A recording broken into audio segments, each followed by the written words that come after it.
even when you don't feel like it. Pernah tak rasa kita ni dah cuba berubah tapi tak konsisten ataupun tak istiqomah? Hari ni kita bersemangat je, semangat, esok kita rasa burn out, stress, terus kita padam apa yang kita nak buat. Jangan risau, itu perkara normal sebagai seorang manusia. Ini yang dikatakan tentang self-discipline. Self-discipline ni bukan bakat, tapi ialah sebuah skill ataupun kemahiran yang boleh dilatih setiap hari. So dalam kajian psikologi oleh Dr. Angela Duckworth daripada University of Pennsylvania, dia mengatakan dan menekankan tentang self-discipline ataupun grit, GRIT, adalah faktor utama sesebuah kejayaan jangka panjang.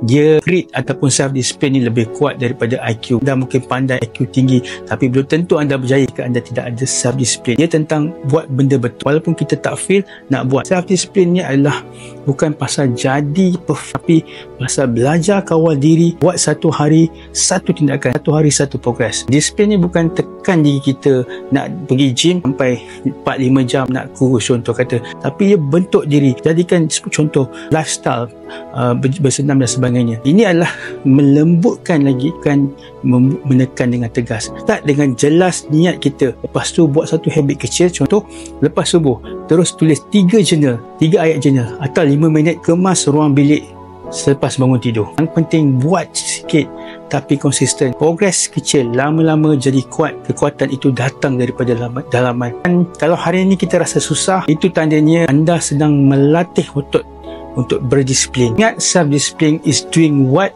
need to be done even when you don't feel like it. So komen di bawah saya nak latih disiplin. Kalau nak share tools dan teknik dari sudut psikologi dan spiritual, ingat DNA, dunia dan akhirat. Assalamualaikum, see you next video.